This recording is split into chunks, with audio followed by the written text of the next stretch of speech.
hand on the window. It was very emotional. I had tears in my eyes.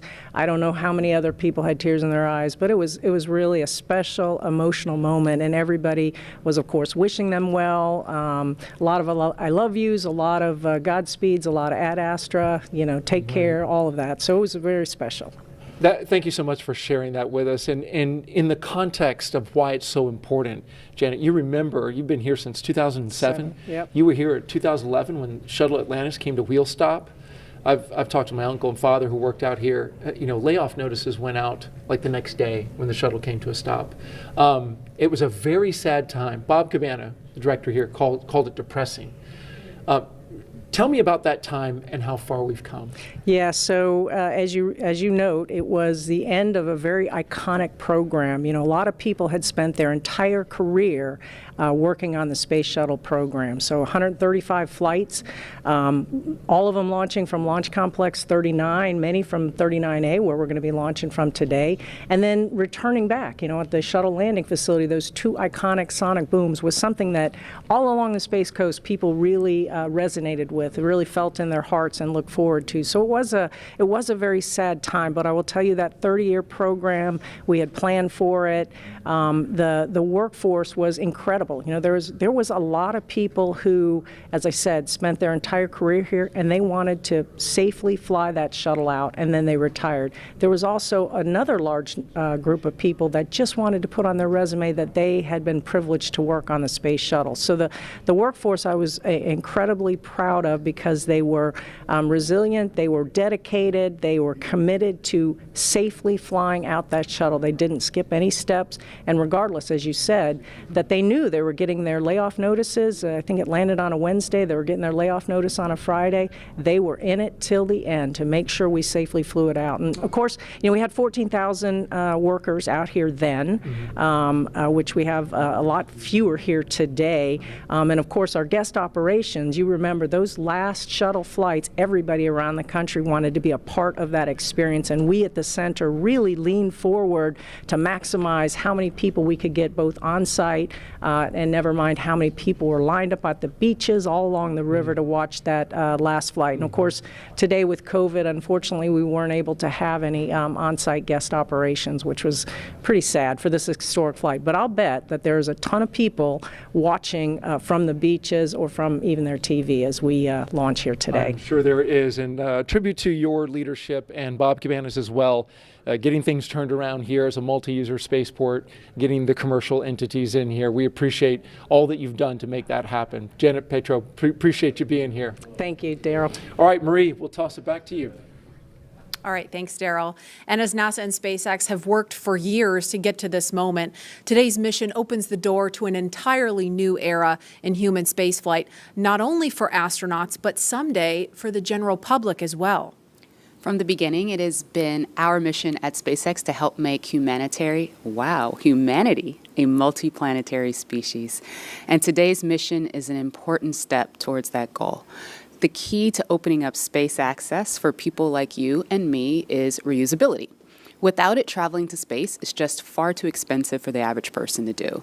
Imagine how expensive a flight from LA to New York would be if you had to throw the plane away after a single trip. A lot. Yeah, exactly. That ticket would cost hundreds of millions of dollars, and almost no one could ever afford to fly. Both the Dragon spacecraft and the Falcon 9 rocket are designed to be reusable, which not only improves the reliability of the vehicles in that they're flight proven again and again, but it also drives down cost. This is essential to enabling not just a handful of people, but rather hundreds of thousands of people to get out there and to explore the moon, Mars, beyond. And I, for one, it is my dream to visit Jupiter's ocean moon, Europa. Leland, you're one of the lucky Earthlings that's had the opportunity to get off the planet and go explore. Where would you like to go next? Lauren, I think I would like to go to Mars and, be there for, about a year each way and then a year on the Martian surface. But the one condition I would have to have my pups would have to go with me because it's about exploring new places, but taking your family with you. You know, we have these crewmates that are people that you get to know and love, you know, over a course of training, but it's nothing like having your family with you. And I think that's something that we're going to be seeing in the future, people living and working on other planets as a family. I think Absolutely. there are a lot of people who want to see your dogs with you in space. Well, we've seen them in an official portrait. I know that the dogs came in with you to take a picture in your spacesuit back in the day. Yeah, we there kinda, it is. Well, we kind of snuck them in, you know, no dogs allowed at NASA. Well, they had their moment. They sure did. And knowing that the opportunity to fly to space as a private citizen or a private dog maybe one day is right around the corner, we have a new poll question on Twitter for you. So if you were given the opportunity, would you travel to space? Let us know, and we'll share the results a little bit later. All stations come All right, well, there is not a lot of cargo. Chief engineer technical poll for launch escape arming and propellant loop. All right, now while there's not a lot of cargo in today's mission, Dragon is carrying 2 special payloads, aside from Bob and Doug, of course. The first is a series of custom art pieces entitled Humankind by Los Angeles artist Tristan Eaton. These indestructible, double-sided paintings are made from gold, brass, and aluminum, and they celebrate how far humanity has come, as well as how far we still have to go. It includes a beautiful homage to the Saturn V rocket, as well as a nod to Bob and Doug's current ride to space. You can find more images and information about these pieces on SpaceX's social channels. Next, in the spirit of inspiring the next generation of explorers, we wanted to celebrate the class of 2020, from kindergarten all the way through graduate school. SpaceX and NASA invited students from around the world to submit their photo to fly on America's first human spaceflight in nearly a decade. Each graduate's photo was used to create a mosaic image of the planet Earth, which we printed, and is being flown aboard Bob and Doug's flight on the Crew Dragon spacecraft. We received nearly 100,000 photos. So thank you and congratulations to all the world's graduates. I am so proud of what we're doing today. And I think about regular people flying in space on a SpaceX rocket one day. When I first went to space, I thought my primary task of installing the Columbus laboratory would be my aha moment, but it was when Peggy Whitson invited us over to the Russian segment to have a meal. She said, "You guys bring the rehydrated vegetables, we'll have the meat." And we're doing this, having this meal, and it's with African American, Asian American, French, German, Russian, the first female commander, breaking bread at 17,500 miles an hour, going around the planet every 90 minutes. And when I think of that perspective shift that I got looking out the window, flying over my hometown, flying over Leo's hometown in Paris, flying over Yuri's hometown in Russia, it brought us all together as a civilization. And I think that's what spaceflight does for us. The more people that have the opportunity to go to space will feel like it's an international family of people working together for the good of humanity and all humankind. Absolutely, and it's exactly what that piece of art was all about. Yeah. And following today's mission, we will be one step closer to a future where we can all have that experience. We can all have that orbital perspective and the ability to explore new worlds. In just over an hour from now, Bob and Doug will be the first people to launch on an American vehicle in almost a decade. For the team at SpaceX, it's really hard to put into words how honored we feel about the trust that Bob, Doug, and NASA have put into our team to carry out this critical mission. I worked on Crew Dragon for 2 years, and I can just imagine what all of my friends and colleagues are thinking right now as they sit in anticipation and excitement for what's to come. Absolutely. And speaking of those who have carried the hopes and dreams of science and exploration, we have a few shout outs to share with you from some big fans of NASA and SpaceX. Wow, we're making history again. The NASA program. I am there with you guys in spirit. Bob, Doug, good luck. I know you'll be fine. I'll be watching and got everything crossed, arms, legs. I'm tied in a knot. Can't wait for you to get back safely. This is the first time a U.S.-built rocket has taken people into space in 9 years. It's quite an accomplishment. So for us at the Planetary Society, more rockets means more exploration. More people in space means more exploration. More countries involved in the endeavor of spaceflight means more exploration. This is how we know the cosmos and our place within it. So congratulations, SpaceX. Here's wishing your team, and the crew especially, a safe journey and the joy of discovery. Let's go. And a big thanks to William Shatner and Bill Nye for those well wishes. And while we're keeping an eye on the pad, we want to bring in NASA astronaut Rex Walheim. If that name rings a bell, it's because he flew 3 space shuttle missions to the International Space Station, including the final one by Atlantis, STS-135. He was one of the last 4 people to ascend the tower at Pad 39A and head to space. And he currently is Deputy Director of Safety and Mission Assurance at Johnson Space Center in Houston. Rex Walheim, thanks for joining us. You and Leland actually flew together. Hey, Rex We did. dog. Great flight. Really enjoyed flying with Leland. Hey, old dog. Rex, you flew on the final shuttle mission, we said STS-135 with Doug, in fact. What's it like seeing him in Crew Dragon right now? It's great. This is what we've been looking forward to. You know, after the end of the shuttle program, you know, it was a very important time where we wanted to transition to this commercialization of space flight to allow these commercial companies to take our astronauts to and from the space station. So in the 9 years we've had since we last landed on Atlantis, we've really worked hard for that. We've worked with our SpaceX partners and our Boeing partners, and here we are. Today's the day. We're taking that first step in this new era. What do you remember most about launch day for STS-135? I think it was just you felt the weight of it. The space shuttle was a storied program, 135 flights, and thousands of people had poured their lives into this program to launch probes to the planets, to launch the Hubble Space Telescope, and then, of course, to build the International Space Station. So you knew the incredible accomplishments of this program, and so you wanted to finish strong. And then when it finally became launch day, you'd finished the studying, you'd worked really hard, and now it was time to kind of soak it in. And I think that's what Bob and Doug are doing right now. They're sitting on the vehicle, talking to each other, listening to the sounds, and feeling the vibrations as it starts up. And it's going to be a great experience for them. Hi, Rex. What is your take on private astronauts going to space?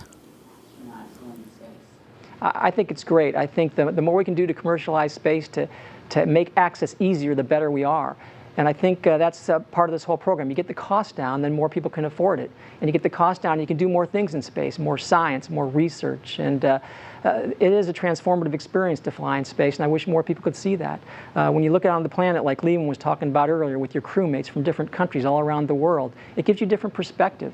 It gives you a perspective that we're all crewmates on this planet Earth. And we kind of get that now with the pandemic. We understand that we're all in this together. And that's what the space program does, and I want to see more people get a chance to see the Earth from that vantage point. And I think it'll bring us all closer together. Hey, Rex, a very serious question here. The worm or the meatball? Leland, I saw you dissing the worm earlier. How can you do that? The worm is awesome. I'm so glad to have the NASA worm insignia back. It's great. All right, well, thank you very much, Rex. We appreciate you. And as we watch Bob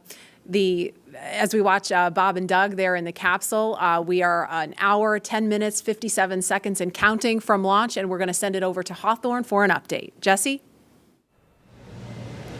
Thanks, Marie. We're just an hour and 13 minutes away from launch, and things are really getting ready to pick up here.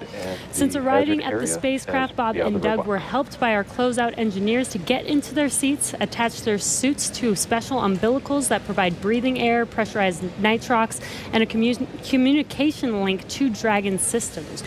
They conducted leak checks, which were successful, and communications checks with the Corps here in Hawthorne, which is the person who will speak to them directly throughout the entire mission, as well as the launch director in Florida. This is where they are checking their comm path through both ground stations and the tracking and data relay satellites that we'll use to talk to the crew the entire way to the station. That's right, and after those suit checks were complete, the closeout team was able to seal up the hatch, which also got its own leak check, and we confirmed that it was good to go. The closeout team at this point has already departed the area around the pad. They were about 25 minutes ahead of their schedule, and right now weather operators are kicking off their final check on wind speeds at the pad, which are going to be used, and they're really important for that final go, no-go for launch. Before we get to that final go, no go, various teams at both NASA and SpaceX are going to do some internal go polls, just making sure conditions are good with Falcon 9, the Dragon, the crew, the range, and the space station before the final go is given. So let's check back in with Houston real quick for a status on the team there supporting the space station on their readiness for launch. In Mission Control Houston, led by Flight Director Zeb Scoville, has been polled, and we're go for launch. All systems on board the station that are required to be healthy for the mission are reported good, and we're standing by. Station conditions are normal, and the trajectory is meet right up with the orbiting complex as planned. Chris Cassidy aboard the International Space Station is finishing up some tasks, going into his pre-sleep period, and will be able to watch the launch of Bob and Doug. Mission Control Houston will largely be in a monitor mode for the first 18 hours of the flight, with the team here really jumping into the mix tomorrow when Dragon gets in range of the International Space Station and we begin integrated operations. So I'll send it back. Everything's green on our board from the International Space Station. Go Falcon 9, go Dragon, and Godspeed to Bob and Doug. All right, thank you, Gary. If you are just now joining us, you picked a really good time because we are 1 hour, 8 minutes and counting away from launch. And this is our coverage for this mission known as Demonstration Mission 2 or Demo 2. Liftoff time still holding for 4:33 p.m. Eastern, tracking no issues with Falcon 9 or Dragon, and we're still waiting for that weather to hopefully cooperate. We're still tracking a few things like precipitation and flight through clouds. We're hoping that clears within the next 20 minutes or so. Over the last 3 hours, our crew members, Doug Hurley and Bob Benkin, donned their SpaceX suits in the historic crew quarters suit-up room and made their way out to Launch Pad 39A. They walked out of the crew quarters building just as every astronaut to fly from this spaceport has done since Apollo 7. They were transported to the pad where the crew now on board the Crew Dragon spacecraft, and we're continuing to get views of them inside that cabin live. Today is a historic launch. It will be the first time a commercially built spacecraft will launch people into orbit, and the first time since the U.S. has sent people to the space station from American soil since 2011 with the retirement of the Space Shuttle program. Over the next hour, we will conduct a series of polls to get ready for launch, have Bob and Doug arm the launch escape system, and begin fueling Falcon 9. Launch is set for 4:33 p.m. Eastern. This will include a 12-minute flight to orbit and then a 19-hour flight to dock with the International Space Station at 11:30 a.m. Eastern Time tomorrow. Today's mission is the culmination of years of work between the teams at SpaceX and at NASA. Demo 2 is going to be an end-to-end flight test. We're going to start with launch today, go all the way to docking with the space station, and then when Bob and Doug come home, splashing down in the Atlantic. And this is going to be the final test for NASA to certify SpaceX for regular crew flights to the space station. And we've been hearing a little from the crew on board Dragon, which they are currently strapped into their seats, as you can see on your right screen. They're already through their seats, or they've already been strapped into their seats, and through communications and leak checks, they're able to follow all the milestones still ahead on those displays just above them that you can see there. Go ahead. Yeah, we're going to equalize the pressures in the common manifolds just to raise them a little bit. So we will be momentarily cycling the tank isolation valves. I just wanted to let you know for awareness. Just wanted to take a pause to listen into the nets. Okay, we appreciate that, Jay. So they'll be getting insight into all of the Dragon and Falcon 9 systems as we proceed towards launch. At T-minus 1 hour and 7 minutes, let's check in with John Insprucker for a status update on both of those vehicles. What's the update, John? Well, the good news is we've had a smooth countdown this afternoon. SpaceX team is working no technical issues on either the Falcon 9 or the Dragon spacecraft. For the Falcon 9, operators have they're actually still in work. They're going to complete in a few minutes propulsion checkouts that are being done on both the first and second stages. The team will be assessing their launch readiness with a final go, no-go poll. That'll come at T-minus 45 minutes, and that'll be followed by propellant loading starting at T-minus 35 minutes. Now, earlier today, Dragon operators performed a series of checkouts of Dragon's flight systems. The spacecraft is also currently go for launch. Our NASA crew, astronauts Doug Hurley and Bob Behnken, that you can see inside the Dragon capsule on the right-hand side of the display. They are currently going through the various screens, simple checks. Their hatch is closed, suit leak checks are complete, comp checks are good. The next major event for Dragon is going to be retract of the crew access arm that you can see on the left monitor up alongside the Dragon capsule. That's going to happen somewhere between 45 and 42 minutes before liftoff. Now, the big one right now is the range. The range is currently red for launch from historic pad 39A. Now, the air and the sea space is clear, and the worldwide network of ground stations, as well as the tracking and data relay satellites, they are ready to support Dragon as it heads into orbit. But the range is red for the weather. We recently did clear, we went green for lightning, but we are still violating several constraints. Rain, cumulus crowds, field mills, which is essentially you can tell that the atmosphere is energized around the launch site. We are expecting that we'll possibly clear that. We're going to hear a weather briefing at 1 hour with the expectation that those conditions may clear shortly afterwards and allow us to move into propellant loading. Also, we've been releasing balloons. What we're seeing at the upper altitudes is conditions look good for Falcon 9 with Dragon. No concerns have been expressed by the GNC guidance team right now. Now, as a reminder, today we have an instantaneous launch window at 4:33:35 Eastern Daylight Saving Time, or just past 33 minutes after the upcoming hour. So we get one chance at it today.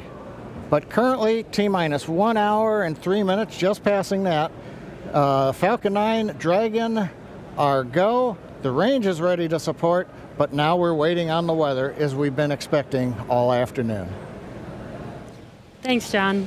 We've got an extensive history now of flying Falcon 9 from the Florida coast, and just last year completed a test run of the mission that we're less than an hour from beginning here today. Yeah, the purpose of that mission was to demonstrate Dragon's capability to safely and reliably fly to and from the International Space Station. The success of Demo 1 was a really exciting moment, and it paved the way for today's mission, where we are just moments away, hopefully if we get that weather, from flying U.S. astronauts from U.S. soil for the first time since 2011. Dragon and Falcon 9 together have years of operational experience, or what we refer to as flight heritage. As I mentioned earlier, SpaceX has successfully completed 21 flights of Dragon to and from orbit since 2010, including 20 trips to the International Space Station. Not only have we conducted thousands of hours of testing, we've also enhanced and added a number of safety features to Dragon. Much of what was learned with the cargo Dragon was leveraged in the design of this vehicle. Valve cycling is complete, expected behavior, and wanted to hear if you were able to hear those. We actually did, Jay. We were just making a comment about that. I heard some clicking, and Bob watched it on the systems display, so absolutely. Copy all. And that again right there, that's the crew talking to the core here in Hawthorne, California, who's going to be talking to them throughout their ascent uphill today. So they were just doing a quick checkout. Bob and Doug confirmed they were able to hear it. Sounds like everything's still good, so still no issues with Falcon or Dragon. Back to what we were talking through as we're describing these systems, a lot of what SpaceX did with Cargo Dragon has been leveraged into this Crew Dragon. The vehicle is designed to be fully autonomous, which means it can basically fly itself, but it also features a full manual override capability if the crew needs to take control in case of emergency. Many of the other enhancements help towards SpaceX's goal of reusability and less refurbishment time between missions. So let's take a closer look at some of these advancements. Standing at almost 27 feet tall from bottom of the trunk to top of the nose cone, Crew Dragon's composed of two main elements. We have the capsule up top, which is designed to hold the crew and any pressurized cargo, and then an unpressurized section known as the trunk on the bottom. And the nose cone at the top of the capsule protects the docking system as well as the guidance navigation control system, or what we call GNC. The nose cone opens for docking and remains attached to the Crew Dragon spacecraft, unlike the previous version of Dragon, and that helps towards our reusability Dragon efforts. SpaceX, we are at T-minus 1 hour. You are go for section 6. When ready, report go for launch. SpaceX Dragon will put section 6 in work. So the crew just has a couple checks, and when they are ready for launch, we're going to hear them report to the core that they are go for launch. Continuing to walk you through the Dragon spacecraft, opposite of that nose cone is the trunk. We can see it on the left-hand screen there, where it's kind of split right down the middle with the left side black and the right side white. The trunk provides an attachment point to Falcon 9, the Dragon capsule, and can carry any cargo uphill. On the outside, one half of the trunk contains a radiator that rejects heat from the active thermal control system into space using SpaceX's new Pica tiling technology. The other half contains solar cells that are used to charge the spacecraft's batteries during flight. SpaceX Dragon, Bob and I are go for launch. And you heard that call out right Copy, there. go for launch. Next up will be the go, no go pull at T-minus 45. Bob and Doug are go for launch, and next copy. up, We're holding in step 6.5. you're hearing it live from the nets. This is amazing, very exciting. The spacecraft is designed to accommodate up to 7 crew members with modular seats that can be removed and replaced by additional cargo.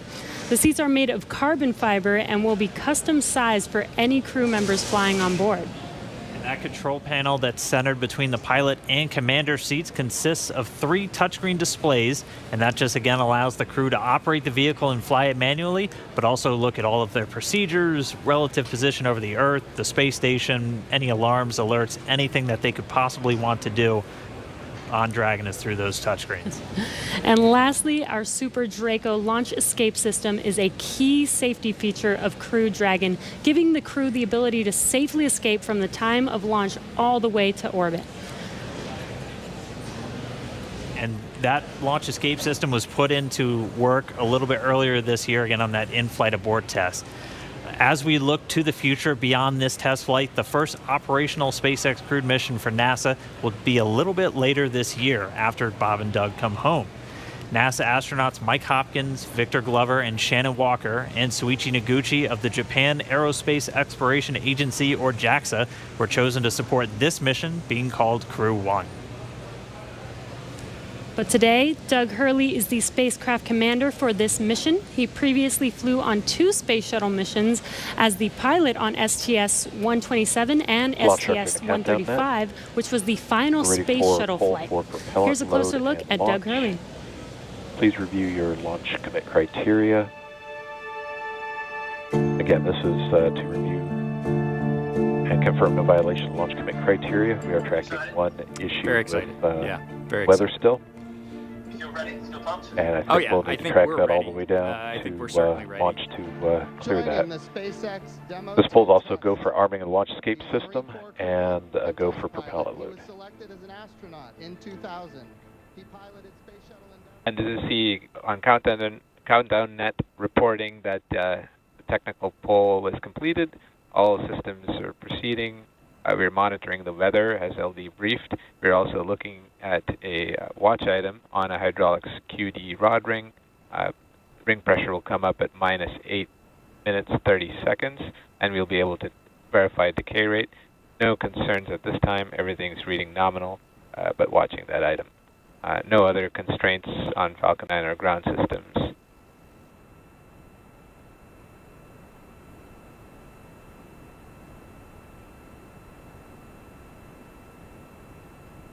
Stage 2 RP1 bleed is complete.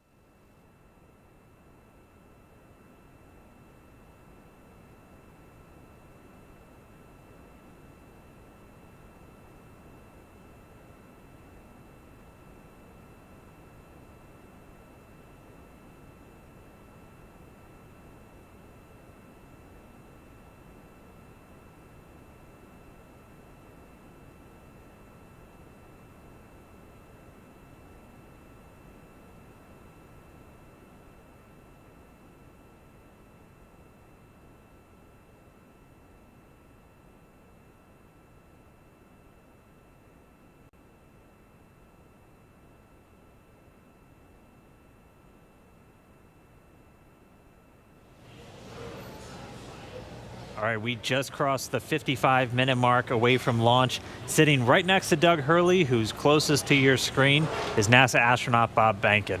He is the Joint Operations Commander for Demo 2, and Bankin previously flew on 2 space shuttle missions, STS-123 and STS-130, and also served a tour as Chief of the Astronaut Office. So here's a little bit more about the man who said testing out a brand new spacecraft is an astronaut's dream.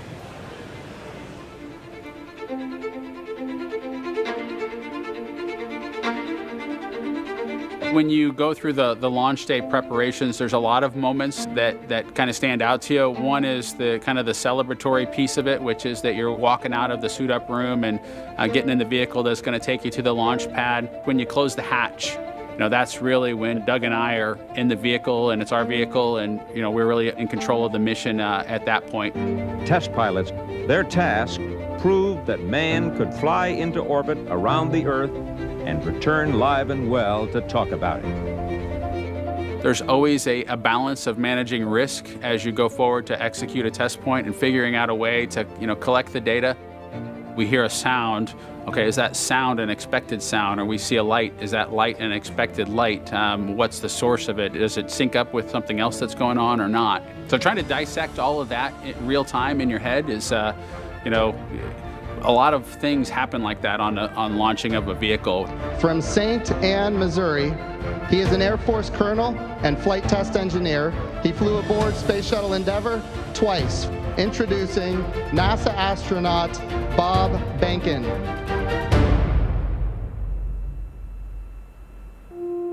My career at NASA has kind of spanned a couple of decades at this point. I arrived with the class of 2000, went through the training program, primarily focused on the Space Shuttle and the International Space Station, learning those systems. Having launched a couple times on vehicles, the second time was definitely different than the first time. You can feel a little bit guilty of, hey, should I study one more thing, or is there one more piece of information I should get? Am I really prepared or not? So that's definitely different between where I was on my first flight and where I'm at right now. It's been really interesting, I think, for both my wife and I to have gone through the process of seeing each other launch in space. I've seen her take that risk and had it be in front of her, and I've done that to her. And there's just something different about watching a rocket launch when there are people on board. You feel a little bit differently about the pit of your stomach, and I can only tell you it's multiplied significantly when it's somebody that you know, and then somebody, of course, that's a family member. It's even multiplied more. For me personally, as a spouse, watching everything that Bob has put into this over the last 5 years, the dedication that he's shown, the perseverance is pretty special. For both of us, though, the way our minds work, it won't be until sort of the mission is complete that you have really a chance to savor it and celebrate it.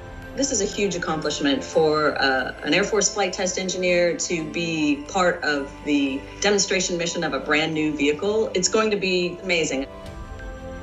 Without a partner that has that same appreciation, I think it can be challenging for some folks. There's a lot of work and a lot of time that takes away from family that that my spouse appreciates, and I love her for that. Really, my role on the Demo 2 mission is to make sure that we get this vehicle tested and evaluated so that we can move on to more operational missions at the International Space Station.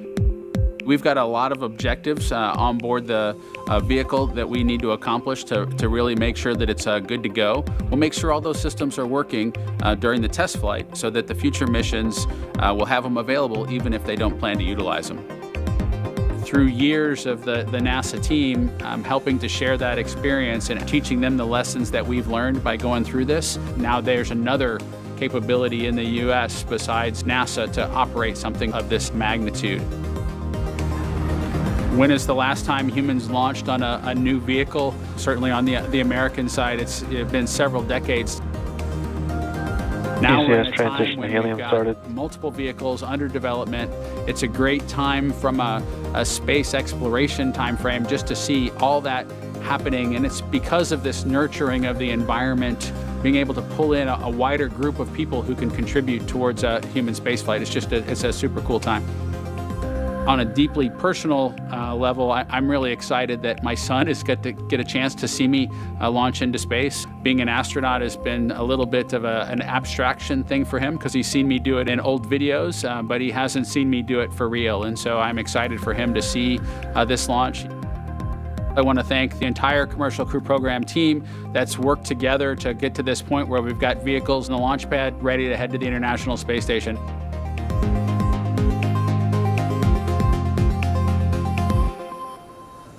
We're just over 49 and a half minutes away from launch of the Falcon 9 carrying Dragon to the space station. Right now, the launch director and the launch team are preparing for a readiness for launch poll. In this poll, the 13 members of the launch team will electronically indicate a go for launch. This is also the go for propellant load. Now, we're going to hear that in a couple of minutes, so while we wait, we are tracking you watching from all over the country. We're seeing large numbers of you logging on or tuning in from coast to coast, as well as around the world. We want to know, is this your first time watching a launch live? If not, how many have you seen before? Tell us using the hashtag LaunchAmerica from your favorite social media website. As for me, this isn't my first one. I've seen a lot, but everyone is exciting. Now, coming up, we're going to go into a readiness poll, as I mentioned. Currently, right now, on other nets, the SpaceX launch director is checking to verify the Dragon team is ready and that the NASA launch management team is ready. They'll come back at about T-minus 47 minutes with instructions to the SpaceX Falcon 9 team to make their final assessments. Then they log into the procedure. It's a little different than the old days where you would hear a go, go, go, you know, position by position, all up and down the row.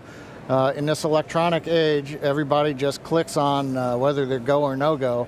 The launch director will then, at T-minus 45 minutes, summarize the end of the poll and will then provide instructions for the team. At the same time, we will begin getting ready for the crew access arm retraction, and we'll show you that on one of the screens that we've got up.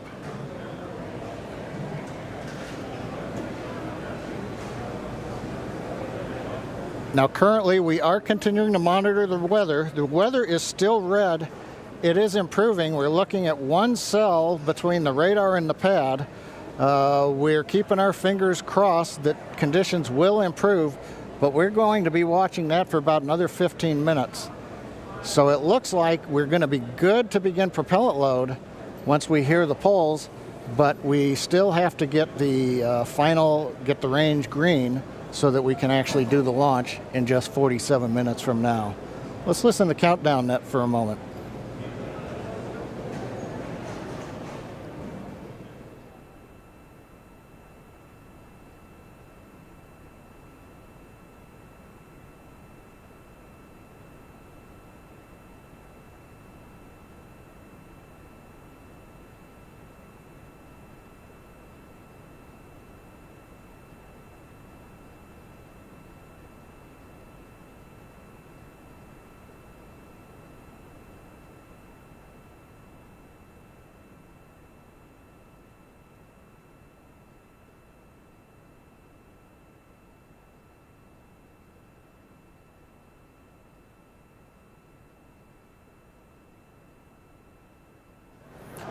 Right now, coming up on 46 minutes, 10 seconds before launch.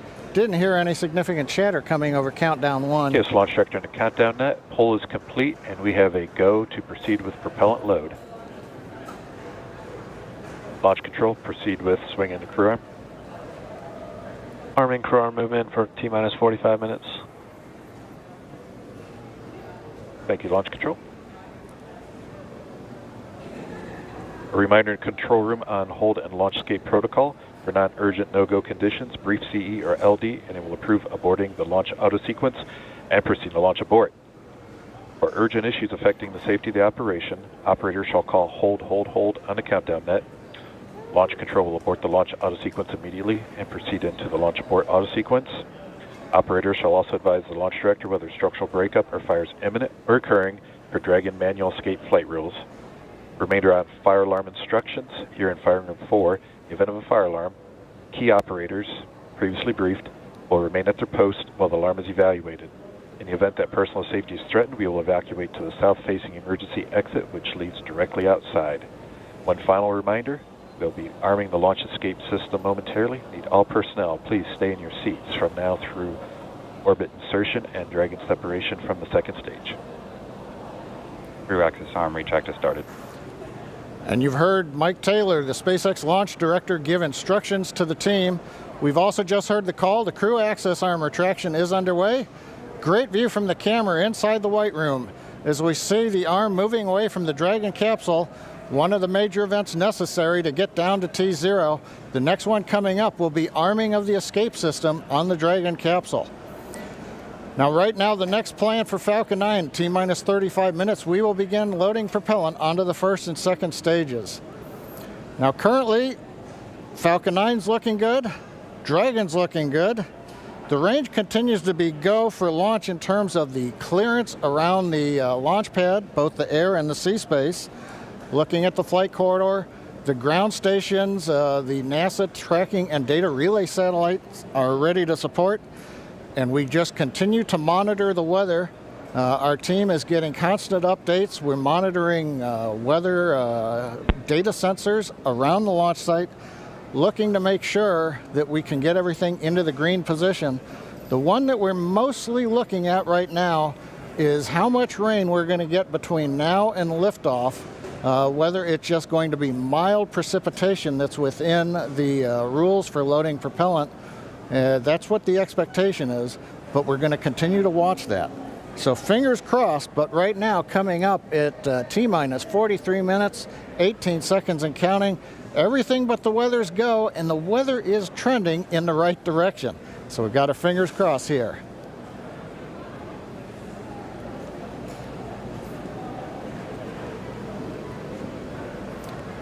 At this time, we're going to send it back over to Kennedy Space Center as the action is picking up on the launch pad.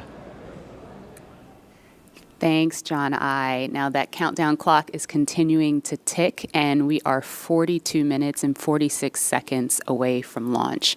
Now, as you just saw, the crew arm retracted. That is the last major visual milestone before liftoff. And we should be hearing out on the net soon confirmation that the launch escape system is armed. When that happens, all 8 of the Super Draco throttle valves are opened, which means that those engines can ignite. For section 7. Okay. So that means those 8 throttle valves are opened, and if those Super Dracos needed to fire in order for a Dragon to escape off of the pad, they could. And so things running just a little bit ahead of schedule right now. Field lead is complete.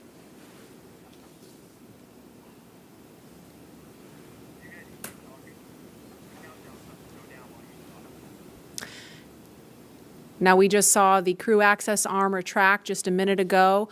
We saw NASA astronauts Doug Hurley. In 7.2, our visors are closed, and we're arming the launch escape system. So we just heard the astronauts confirm that they are about to arm the launch escape system. That happens just before fueling begins, which we expect to happen in just a couple of minutes. We saw Bob and Doug suit up a little over 3 hours ago. Then we watched them drive out to Launch Complex 39A. They were assisted by the SpaceX ground team with Crew Dragon ingress. That happened a little before 2 o'clock this afternoon. And then we saw the spacecraft hatch close. And again, just a minute ago, we saw the crew access arm retract. We just heard that the crew armed the launch escape system. And in just a few minutes, we are going to hear the call that they have started propellant loading.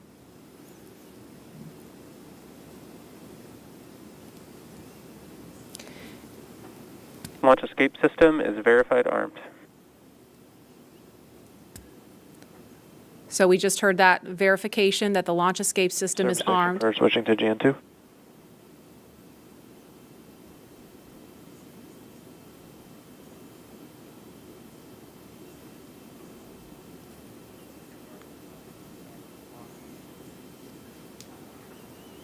And we are going to send it over to Hawthorne to take us through prop loading. Jesse?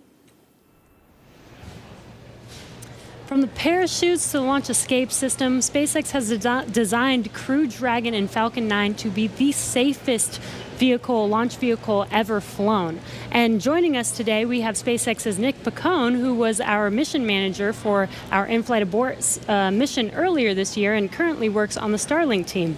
Thanks for joining us, Nick. Hey, Jesse. I'm here at the Launch and Landing Recovery Center with the recovery team and our Dragon ground operations team monitoring the launch.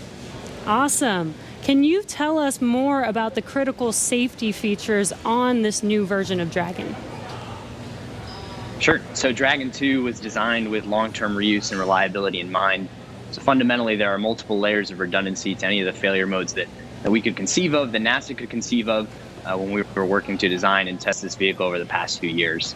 But in the event that we encounter an unforeseen failure mode or multiple failures which push us outside of our design space, Dragon also has backup systems and operational controls intended to keep Bob and Doug safe.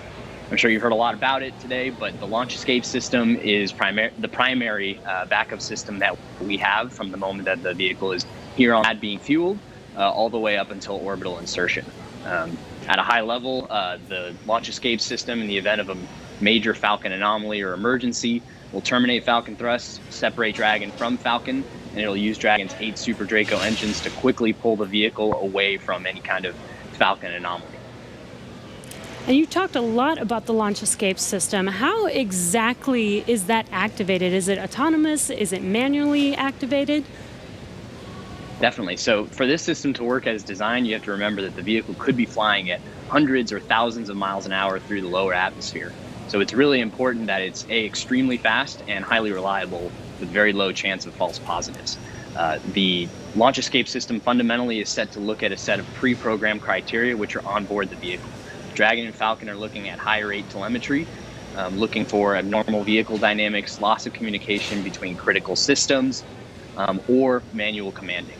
Our launch director and chief engineer, who you've heard a lot from today, are capable of sending a manual command to Dragon to initiate a launch escape, and Bob and Doug are also always able to actuate the launch escape handle and initiate a launch escape themselves as well.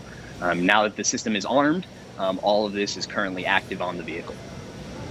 Wow, it sounds like there's a lot that goes into it.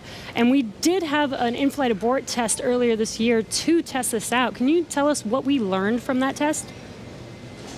Definitely. It was possibly the most flight-like test of an orbital class booster in history. It was a fully flight-like test using a full Falcon 9 rocket, which we had to knowingly destroy in order to get this fully integrated system.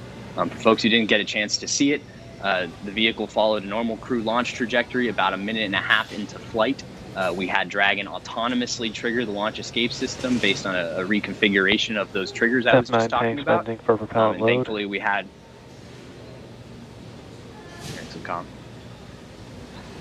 we continued through flight, had a successful parachute deployment and splashdown, and we did see Falcon rather spectacularly blow up about 10 seconds after separation. It's important to recognize that all of that happens from command to actual separation of the vehicle in under half a second. Wow, yeah, that sounds amazing. Thank you so much, Nick, for joining us and talking through those details with us. Enjoy the launch today. So we're going to send it back to KSC with Lauren. Thank you, Jesse. We are about a minute and a half away from propellant load. At T-minus 35 minutes, we should hear the call out on the nets that propellant load has started. So that's about a minute and 13 seconds away.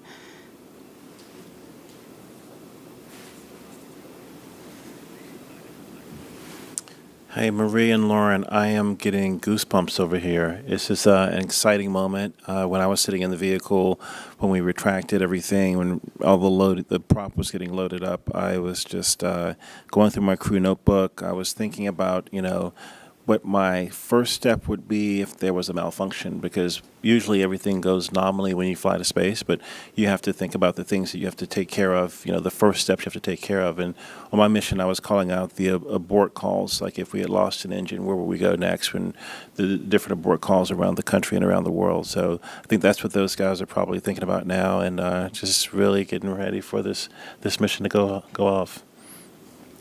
Absolutely. And we're just now about 20 seconds from when we expect propellant loading to start. Again, that's fueling of the rocket.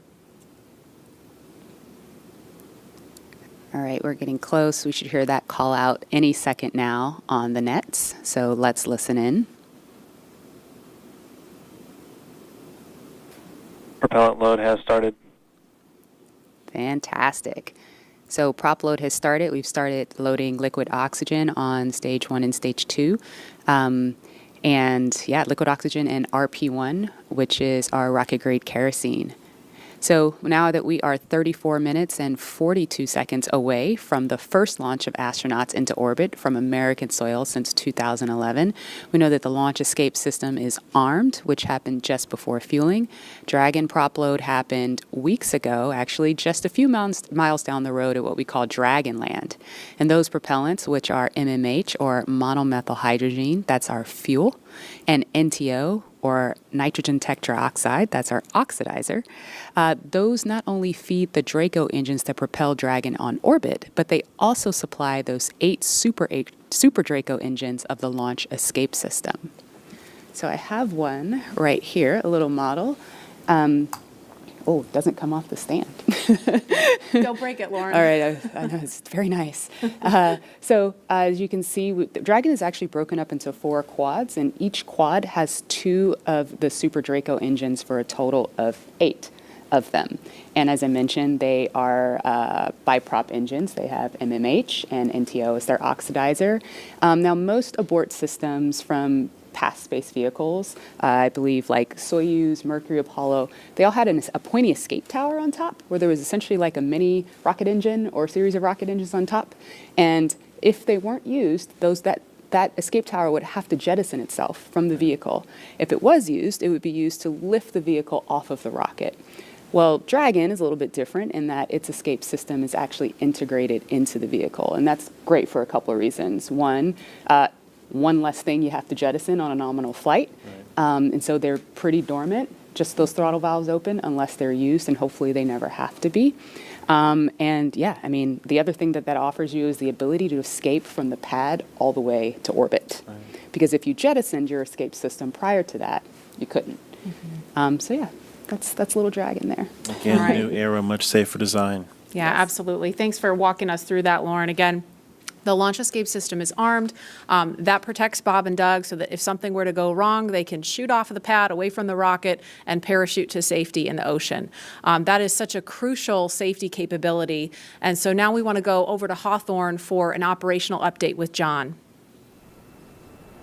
Thanks, Marie. We are counting down those final minutes. Everything is still looking good on the Falcon 9 and the Dragon vehicles for an on-time launch, but weather is trending the wrong way right now. We're keeping our ears open in case we hear that the weather is going to be no-go for the rest of the count. Right now, we are counting down at T-minus 32 minutes. Stage 1 locks and Falcon 9 RP1 did flow rates begin are nominal. propellant load at T-minus 35 minutes, right on time. The propellants we use on Falcon 9 are a fuel, which is rocket-grade kerosene, also called RP1, refined petroleum. We use an oxidizer, and that's the super chilled liquid oxygen, or LOX as we call it. Those 2 propellants come together, but they don't light, so we need an ignition source to complete the fire triangle. For this, Falcon 9 uses a fluid called T-tub. You might see that just before first stage ignition, or maybe later in the second stage ignition. You get a green colored flame as the T-tub comes out into the oxygen, and that ignites the main engines right before the rocket takes off or the second stage engine lights. Now currently in the fueling, RP1 fuel is about 10% full on the first stage. That's the bottom 2/3 of the stack of the vehicle you can see on the left. The first stage is that long white cylinder at the bottom, plus that black cylinder called the inner stage. That's the entire first stage that we're loading with LOX and RP1 kerosene. That's the part that comes back to Earth. The second stage just above it, the white cylinder, and then above that will be the Dragon trunk and the capsule. Now currently, the second stage is also loading fuel with RP1. That's about 8% full right now. We are loading liquid oxygen on the first stage. The second stage liquid oxygen load will begin at T-minus 16.5 minutes if the weather cooperates. So LOX loading will then continue on both the first and second stage until the last few minutes of the countdown. Helium loading is also underway into pressure vessels on the first, second stage. We use that to pressurize the tanks in flight as the propellant is being pulled out by the Merlin turbopumps. Dragon on board the spacecraft. You can see the astronauts are monitoring systems while propellant is loaded into the Falcon 9. Now, when we Stage flew one cryo-helium load the has first started. demo flight last year and then the in-flight escape test earlier this year, the sounds inside the Dragon capsule were recorded.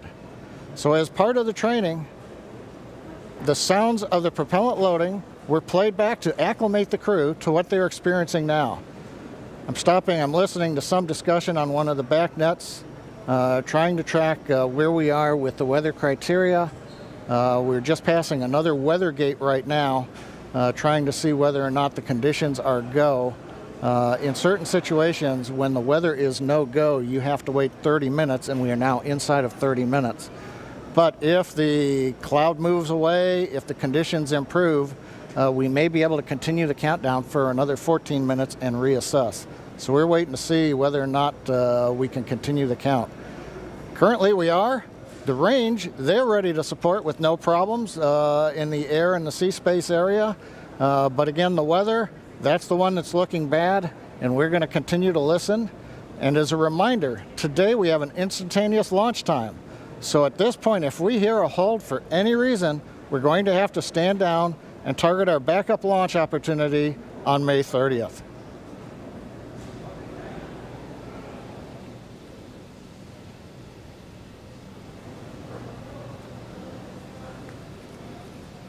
For Demo 2, Bob and Doug's flight to station will take about 19 hours, and their journey is fairly similar to the trip our cargo Dragon makes back and forth to the International Space Station, with two noticeable differences: docking and splashdown. As we await T-0 in just a little over 28 minutes from now, ground operations teams just doing those final series of system checks, making sure both Dragon and Falcon 9 are ready for liftoff, and really keeping an eye on that weather. And you're just continuing to get live views of the teams. You've got Falcon 9 and Dragon on your left, and then Bob and Doug on the right as they prepare at the Cape for liftoff. Once we hit T0 and a successful launch occurs, we will watch Falcon 9 and Dragon make their ascent until Falcon 9 and first and second stages separate and send Dragon on its way to the space station. And once it gets on orbit, mission operators will prepare Dragon for on-orbit operations, where Dragon will execute a series of burns that are going to gradually raise its orbit to align more closely with the International Space Station. And you're seeing some of that track in the animation on your screen right now. After doing enough of Dragon, those burns, SpaceX they'll put Dragon...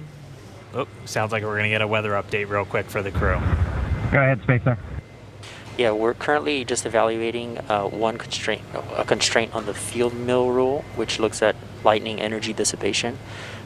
We expect to have an update at about T-20 and more information there on whether we would be able to continue into the prop load or scrub at that time.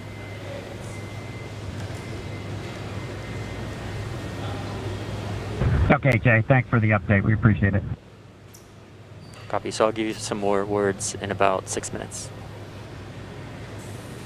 Okay, so it sounds like we're going to find out in about 6 minutes if we're going to have enough time. And John, I was referring to a couple of those weather situations where we have to have a certain amount of time. In this case, with the field mills, about 15 minutes. So they have until about 16 minutes and 30 seconds to really make sure that we're going to have enough time for that to dissipate. So we're going to be listening for that weather update in just a couple of minutes, but it is going to be a pretty interesting trip uphill for them once they actually get on orbit. And a very exciting countdown with 6 minutes to figure out if we are launching today. But targeting back to what we were talking about, next, Dragon will make its approach and actually dock with the space station. This is a very different process from what we've seen with Dragon cargo deliveries in the past, which used a process called berthing. Now, berthing requires a spacecraft to approach the station and then stop so a crew member can maneuver the station's robotic arm to capture the spacecraft. Docking on this version of Dragon can be done autonomously. Stage 2 cryo-helium load started. Autonomously with no crew aboard the station. It's typically a faster process, both when arriving and leaving, but it does still require pinpoint accuracy to approach safely. Once captured, a spacecraft then gets attached to a common berthing mechanism. It's the same type of port that we use to connect each of the modules together on board station. It's a little bit slower process than docking, but the hatches are significantly larger than docking ports, which makes them perfect for bringing up large cargo items. And Dragon will spend up to 120 days docked before preparing to return home. Following successful completion of Dragon's test objectives and cargo loading operations, the crew will close out the cabin, perform final system checks, and configure the vehicle for undocking. Once the automated undocking sequence is complete, Dragon will complete 2 departure burns using its Draco engines, pushing it away from the space station. And then after Dragon departs the station, it's ready for its trip home. And that'll have deorbit, entry and landing, and a number of other operations. If you're looking at this animation, it might look like we're playing the one we played originally in reverse, because that's kind of how it goes, but just a little bit quicker. All of the operations following the final departure maneuver will include things like trunk separation, closing that nose cone again, executing a deorbit burn, and once they're inside the atmosphere, deploying drogue and then main parachutes, and then finally splashing down off the Florida coast, at which teams will move in, get Bob and Doug up out of the water, and get them out of the capsule once they're on the boat. So we have 4 minutes now until we get that next expected weather update. Let's go down now to the team at Kennedy. Murray? All right, thanks, Dan. If you're just joining us, we are now T-minus 23 minutes and 48 seconds from the first launch of astronauts to the International Space Station from U.S. soil in 9 years. We're going to find out in less than 4 minutes if the weather looks good for that. And this will mark the beginning of a new era where more people will be able to fly to space than ever before. In fact, we took a poll a little bit earlier to ask you if you had the opportunity to fly to space, would you go? And 86% of those of you watching answered that you would go to space. That's an incredible number. I think, realizing that you don't have to be a military astronaut or a NASA astronaut to fly in space. You can be a regular just a regular person going up to space on a SpaceX type rocket. So I think that's why the numbers are so high. Yeah, and we are really thrilled to see all the folks watching along online. I know we certainly hope that that this is a go, but we're going to hear a little bit of a weather update in less than 3 minutes now. And Leland, I know they're waiting for a weather update, and they've come, almost all the way down the count. What do you think Bob and Doug are thinking about right now? We on SES-129, we were having some weather problems, and I think we were getting close to the countdown, and then it seemed like the sky just cleared up right above our heads. We saw it, and we knew we were going. And, we always know that, you can have any types of delays, fuel, prop delays, all kinds of things that can happen, but we've trained over and over and over again for these types of scenarios. And so, we want to be safe. We want to be safe for our families, and we'll, do this another day if it doesn't work with the weather. I love that John I. always says weather. It's that thing that everybody talks about, but no one can do anything about it. I know. And it is this interesting thing of just, succumbing to Mother Earth. She's going to tell us if we can go or not today. Right. Yeah. Well, if it happens, look at it this way. Bob and Doug got one really great rehearsal in, right? It's always best to practice and practice and practice, yes. So again, we're less than 2 minutes now from that weather update that is going to go directly to Bob and Doug, and we will quiet down so we can listen in for that, because I know we can't wait to find out what that is. And those of you watching that have been following along, we are eagerly awaiting to hear whether the weather is going to be a showstopper today.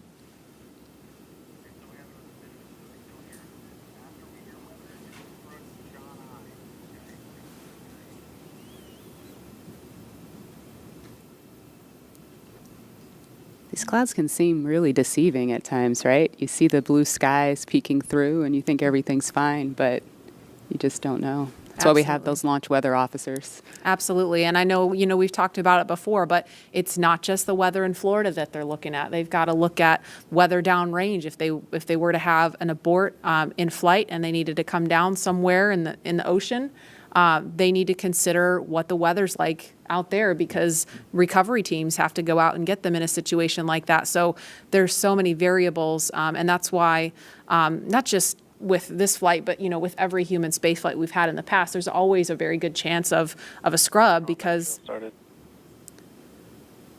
you do have so much criteria. that you have to meet. And we're going to listen in now. We're just seconds away from a weather update. Stage 2, RP1 load complete.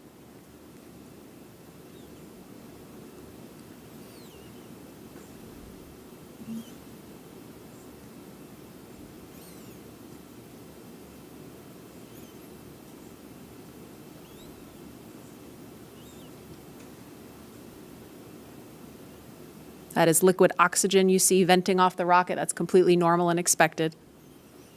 We're standing by for a weather update. Unless you can give us another 10 minutes, I don't think we're going to get there with any of the rules today.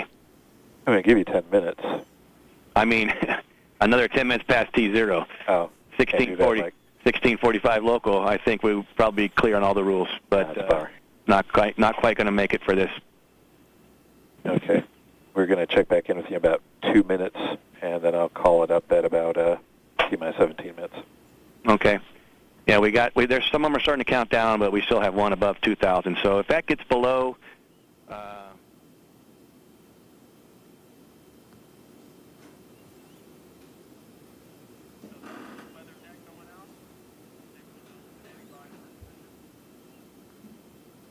And that didn't sound great right there. That was the weather net going out, but we're still standing by for a final decision.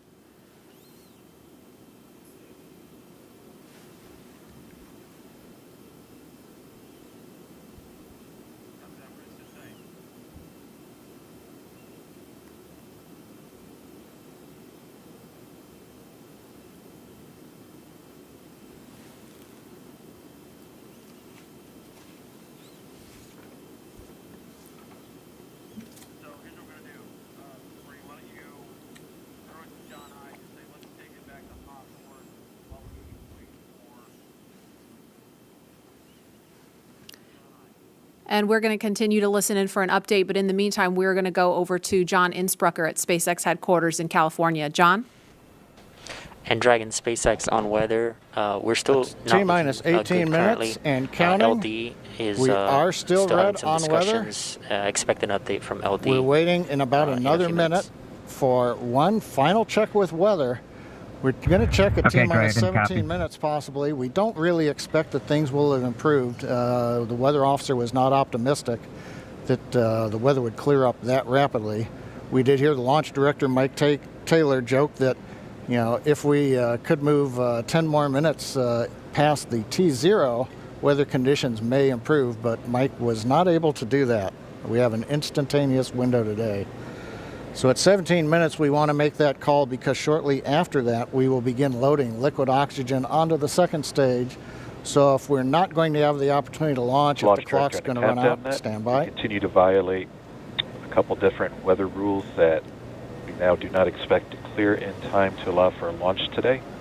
We go ahead and end today's launch attempt. Launch control. Go ahead and end the launch auto sequence and proceed into the launch abort auto sequence, please. Launch abort has started.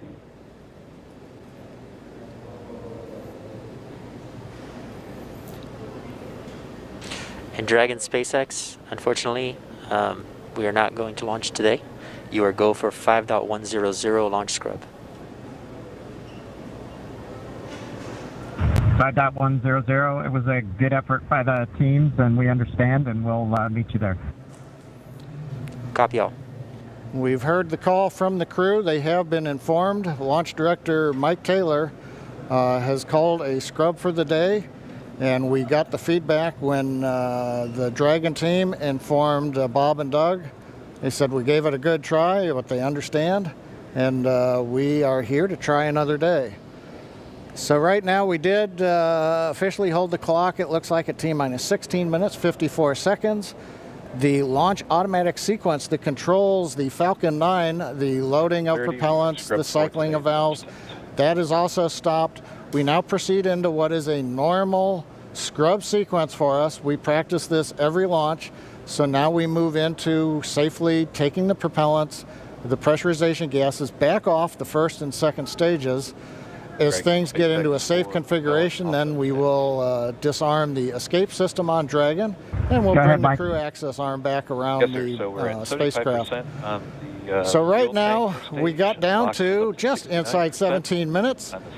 The hardware was working very well on both Dragon and spacecraft. We had the fuel loading going on. We had liquid oxygen loading going on, everything but second stage. And the weather just needed a little bit more time to clear the conditions. We didn't have that time because we had an instantaneous window. And so with that, SpaceX launch director had to call upon the input from weather, Dragon, copies had to all, call about 30 a minutes. scrub Thank for you, the bye. day per the safety rules that we have for this flight. So right now the team is undergoing the post-scrub operations on both Dragon as well as Falcon 9, working with the range. No issues being reported right now as we start to go through that sequence. Everything looks good. And Dan, we had a good webcast going here until the very end. So, we'll look at it as now we've had another great dry rehearsal. Last Saturday we did a dry one, I should say, and today we've done a wet dress rehearsal. But sorry, we just couldn't get there, Dan.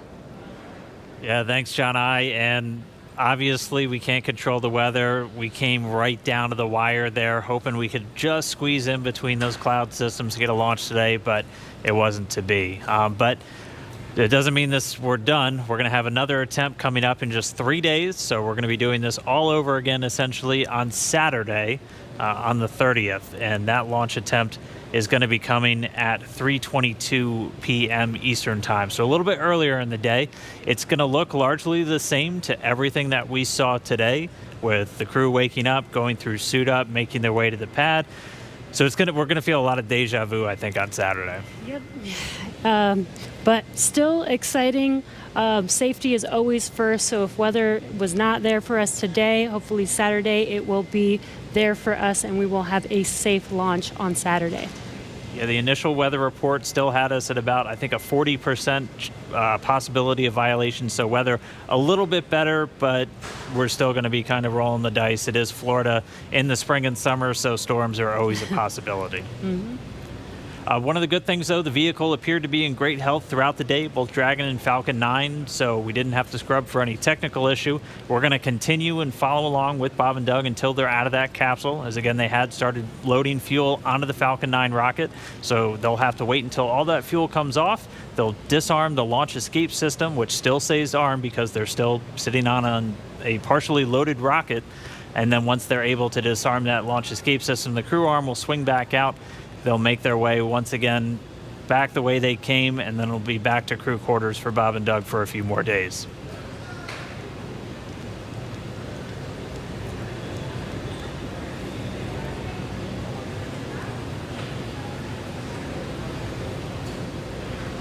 But if you're just now tuning in, wondering why we're not still counting down, we did have a launch scrub today. We were just a little under Stage 17 1 LOX minutes. and fuel flow rates are nominal for offload.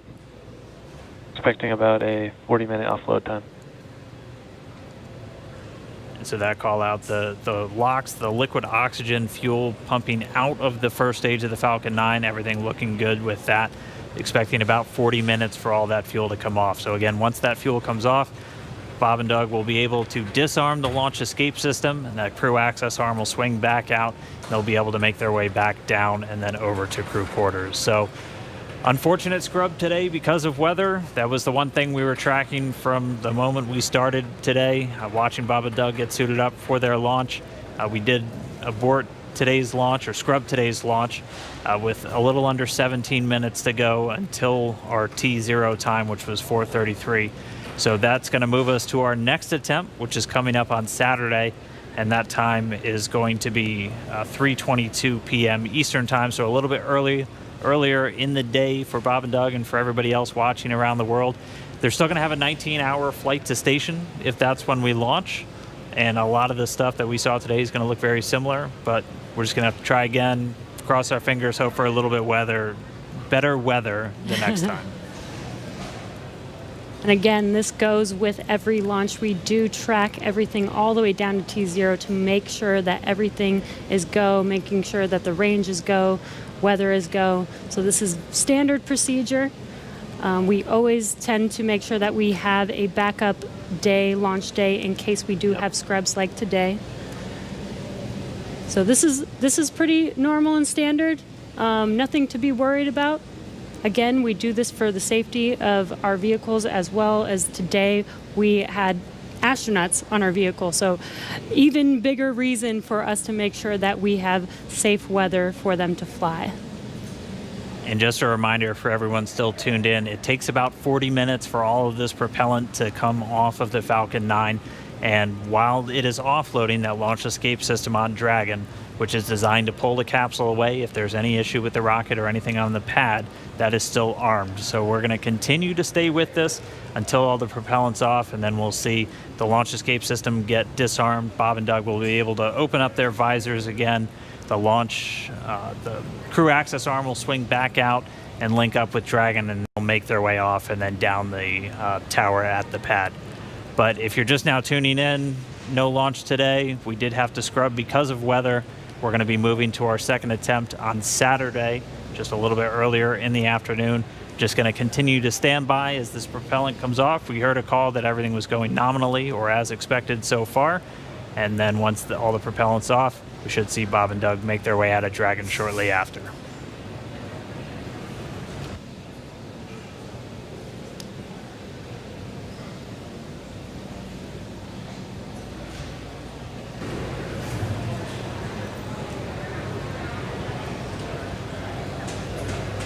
And what you're seeing on your screen is a live view of Bob and Doug on the right side inside of Dragon as they're waiting for propellant to be removed from the vehicle so that it is safe for them to disarm the launch escape system.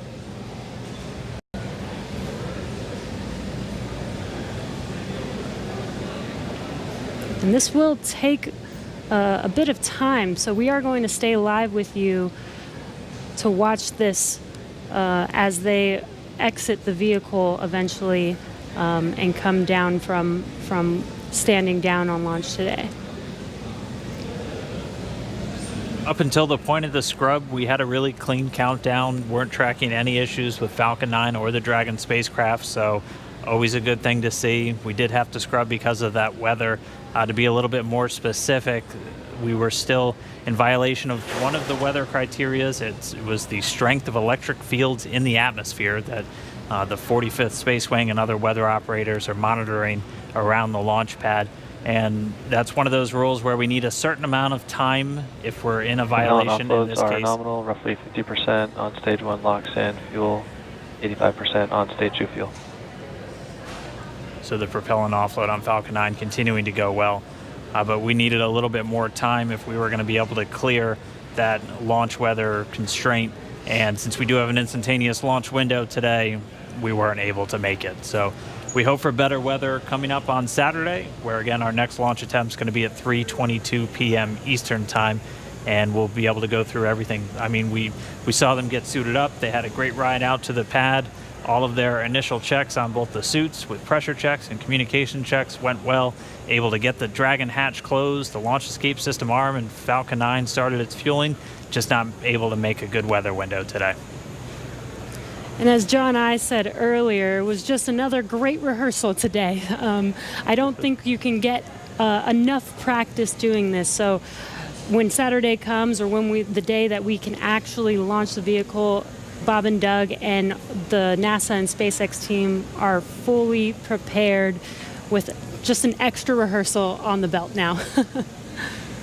As we had talked a couple of times throughout our countdown, the weather is a lot more complex when we're launching humans. You have some more stringent requirements in place, not only around the pad, but in the case of this launch today, we were also looking at whether the entire ascent corridor, as we call it, so basically the entire way that they were flying up the east coast of the United States in this launch today, we're monitoring that weather because those are areas that if they have an ascent abort, or basically Dragon firing off of the Falcon 9 while they're flying into space, we have to make sure that conditions are good in the sea states around those areas, just so they're not going to be landing in the middle of a hurricane, which we did have a tropical storm forming right off the coast of South Carolina today, just to help complicate things a little bit.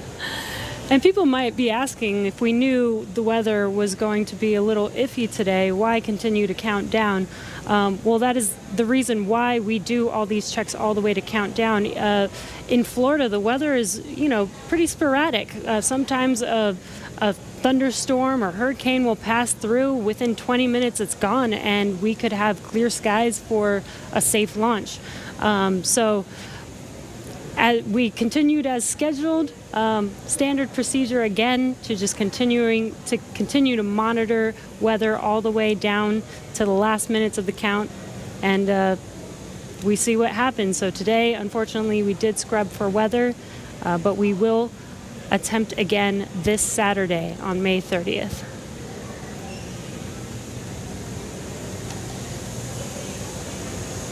And Dan, Jesse, a couple of things to add on there.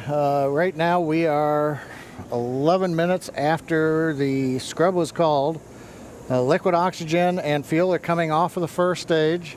Hard to tell from the view. It's still a little misty around the tank because there's locks on board. But we're between half and a third of each of the fuel and LOX tanks filled on the first stage. So propellant coming out right per plan. The second stage fuel tank is offloading. That's going slower, but it's also a smaller tank. It doesn't take very long to either load it or to offload it. The other thing that we're working on is the high pressure helium spheres as well as the nitrogen spheres for the landing leg system. The pressure will be brought down on those, eventually getting it down low enough to where people can re-enter the pad area. So right now the team is preparing, once they get a permission, the SpaceX ingress-egress technician team will come back inside the caution area around the pad, make their way up when conditions are right, open up the hatch and assist the astronauts out of the Dragon. I'd like to point out that for those who are wondering whether or not, having gone through this, putting propellant, pressurization gases on, getting fairly close to launch, whether that has done anything to wear out the Falcon 9 or the Dragon, the answer is no. If you can recall, the Falcon 9 is designed for at least 10 flights, and about time we get up to a 10th flight, we'll be doing testing to find that we probably got enough margin to continue keep flying. So this is the very first flight of a new first stage and a new second stage. So we haven't even gotten through the first flight. And in all of our margin calculations, we also take into account the fact that we may scrub a launch. So even today's operation, where we have pressurized and we have stressed the vehicle a little bit, that's taken into account in our design and our qualification testing. The other good thing is that the most stressing part of the flight for the Falcon 9 on the first stage is the re-entry. So we didn't even get through that. So we're sitting here on the pad. It's a fairly straightforward situation and not stressing on the Falcon 9. And on the Dragon spacecraft, with the human rating factors to carry crew, there is enough factors of safety, margins of safety, redundancy, that just having two people on board and closing the hatch and even pressurizing the propellant system does not eat into the margins of the vehicle. Offloads continue nominally 30% on stage 1 so launch. Right now everything's continuing to offload. The automatic sequences that we use routinely, both at the launch sites, Kennedy Space Center, Cape Canaveral, even Vandenberg Air Force Base, as well as in our Texas test site for first and second stage. Those sequences are running. Propellant is coming off of the vehicle per plan. And we see Bob and Doug up in the Dragon spacecraft, just waiting when we can get up there, open the hatch, and help them egress and come on back down the tower. And the other thought I had, Dan and Jesse, is right now we are coming up on what would have been T0. And I'm wondering 10 minutes from now whether the weather officer would turn around and say, yes, it turned good. You just didn't have a long enough window. We only had 1 second and we needed 10 minutes. So we'll have to ask offline and say, hey, did the weather conditions improve? And one thing I'll tag on to that Dan was mentioning and Jesse was talking about, the launch opportunities. The launch window does move earlier on Saturday a little bit. So it just happened to be Orbital Dynamics said today, if you want to go to the International Space Station and you want to launch northeast, which is the approved trajectory, you have to go right at 4:35 p.m. Eastern Daylight Saving Time. You pick another day, the T0 moves. It's just luck of the draw. We might have been doing this at 8 in the morning when we were getting lightning, or we could have been doing it a few hours from now when conditions may have been acceptable. So in the end, we can all look at Isaac Newton and Johannes Kepler for orbital dynamics telling us when do we launch, and that stuck us right in the middle of a period of bad weather. So there's my science lesson for today, Dan and Jesse. Appreciate that, John. That helps soften the blow of just moving past that T-0 time. But for anybody, if you're just now tuning in, wondering why Falcon 9 is still sitting there on the pad as we move past that T0, we did have a scrub for weather today, just not able to clear all of those constraints. We keep a very close eye on the weather around the pad and their whole way Dragon uphill. SpaceX for weather.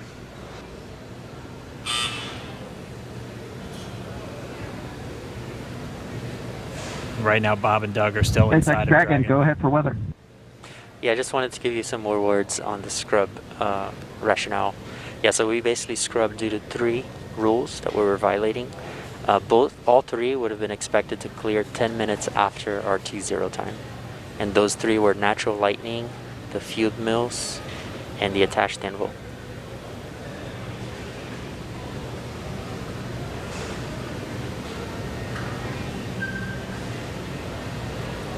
Yeah, we copy, Jay. We appreciate that update. We could see some raindrops on the windows, and just figured that whatever it was too close to the launch pad at the time we needed it not to be. So we appreciate that and understand that everybody's probably a little bit bummed out. It's just part of the deal. Everybody was ready today, and we appreciate that, and the ship was great.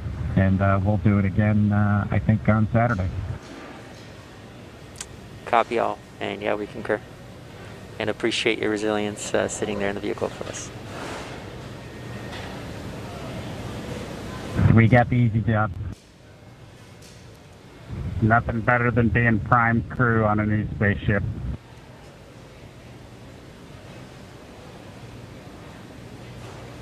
Copy that. All right, some great words from Bob and Doug. They're feeling good inside Dragon. They'll be ready to go when we make our next attempt on Saturday. Right now, we're just still waiting for all of the fuel to come off the Falcon 9 rocket. After Stage 1 that, LOX and fuel roughly 20%, and Stage 2 fuel 36%. and so that call right there, we're still at a little over 20% on fuel, RP1, and LOX, liquid oxygen on the first stage, and then at about 26% on RP1 on that second stage. So again, it takes about 40 minutes once the process starts, so we should have right around 30 minutes or so until all that fuel's off. And then the crew will get the go to disarm the launch escape system. We'll see that crew access arm swing back into place, and they can begin to egress or get out of the Dragon spacecraft. And you heard it live, that weather update of what we violated. We were just 10 minutes off, unfortunately, but again, today was an instantaneous launch. And as John explained, it's due to the orbital mechanics and making sure that at the time we launch, it will allow us to get to the space station on time and accurately. So you can see on your right screen, Bob and Doug are patiently waiting. They do still have their visors on and still strapped into their seats. The launch escape system is still armed right now as we are offloading fuel, and will not disarm until prop offload is complete. And this is just to ensure the safety of Bob and Doug and make sure that they can egress safely from the rocket.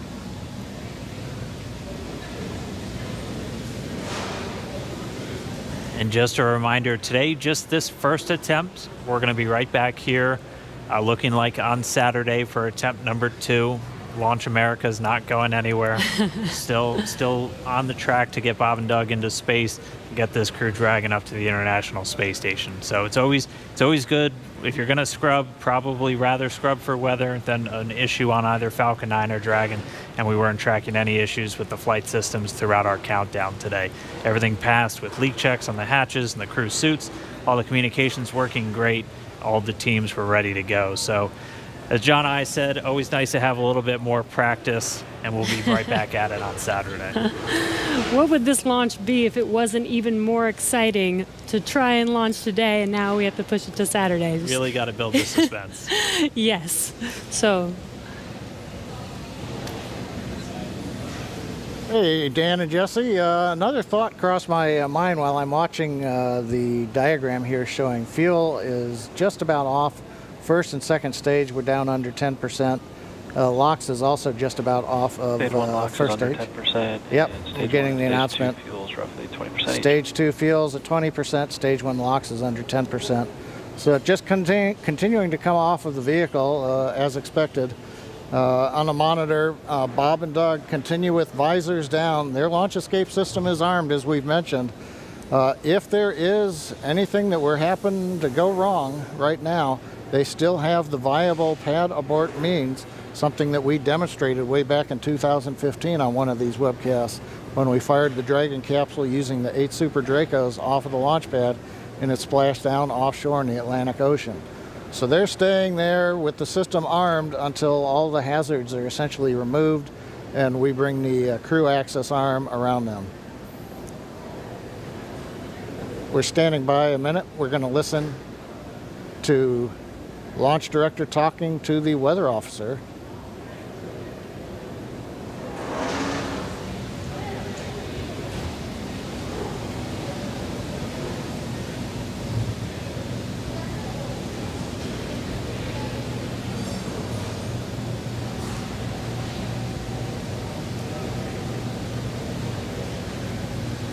If you're just now tuning in, we did not launch today. We did have a scrub because of weather, but as we were saying, we are looking forward to trying this again on Saturday.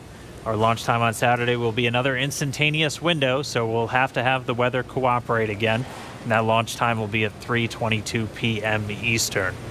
I think our last weather update put us at about 40% probability of violation. John and I can check me real quick. Yeah, Dan, what I saw coming out of the Air Force was 40% probability of violation, I believe. It's always tough because they report in terms of violation, and the optimists have to subtract that from 100% to go, hey, 60% chance, I'll plan my picnic. We were listening, the SpaceX launch director, Mike Taylor, was talking to the launch weather officer asking about the 3 criteria that scrubbed us today. It sounds like in another minute or two, the lightning and the attached anvil cloud rules will clear. The field mill rule, charge in the atmosphere, is still bouncing around, and so, hey, we may need several more minutes before that one would clear. So we'd need even longer than 10 minutes in the window today, it looks like, for all the rules to clear. That brings up what I wanted to mention a little while ago. I got lost listening to the weather brief. But there are a lot of folks who are going, why an instantaneous launch window for Falcon 9 and Dragon? Now, typically when we go to the space station, when we do the mission planning, it's an instantaneous window. There may be enough performance in the rocket to launch somewhere in a 5-minute period, but you've got to pick a time in there. But in the case of Falcon 9, once we start propellant load at T-minus 35 minutes, it doesn't matter so much if you can move 5 or 10 minutes left or right, because the whole sequence is scripted. We do the flight analysis assuming that the temperatures of the propellants are below a certain amount so that we know how much performance is available to the rocket, how much margin we're going to have.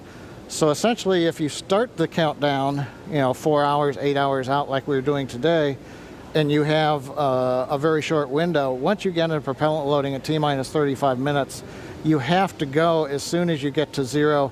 We don't have the ability to stop the countdown, wait 5 minutes. Now all of a sudden the liquid oxygen starts warming up from 340 degrees below 0 in the ground system.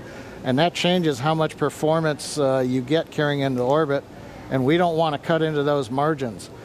Now, if we had had something like a 4-hour window, which some communication satellites have, we could actually get down to almost zero, hold the count, detank the Falcon 9, wait a while, it takes us about an hour and a half, reload a whole new batch of cold liquid oxygen and fuel from the big storage tank that we've got there at Pad 39A, and try to launch again. But in that case, you have to be able to launch, about an hour and a half or so later after you scrub. And in the case of the International Space Station, an hour and a half from now, it's nowhere near where we need to be to get to orbit with the performance of the Falcon 9 and the Dragon. So today, it's a combination. We start the day with a 1-second window. Yeah, just informing you, it's been 2 hours, 30 minutes. But once we get inside of 35 minutes, it becomes an instantaneous window for the Falcon 9, regardless of what the customer may be able to give us. So there's a little explanation for folks who are wondering why we have such a tight window. Okay, right now, it looks like we couple are of bringing minutes the or so, last bits of fuel I would off of the say is stage, just about what and we'd liquid expect. oxygen I is think, just about off of the just stage. standard stuff, but So not too bad things at all. are clocking right along per the 40-minute timeline. Everything looks good, and we'll wait to hear that we're clear, and then when we get the call for Bob and Doug to go ahead and disarm, launch escape system, and the crew access arm will watch come back out, center itself around the Dragon hatch, and then the ingress team will go up there and open the hatch. Thank you for the science lesson, John I. Hey, no charge. Much appreciated. We did hear a quick call to the crew there. We should be just under 10 minutes away from that prop offload completing. It looks like we're just tracking Stage 2 the fuel RP1 offload is complete. And there we have the confirmation. Stage 2 offload's complete. And we should have now just the RP1, so that densified propellant, or the RP1 is kerosene. We should be under 10%, a little under 10 minutes until that's off. And then we'll step through those events we were discussing, where they'll be able to disarm the launch escape system, get the arm back out there, and Bob and Doug can begin to exit the Dragon spacecraft.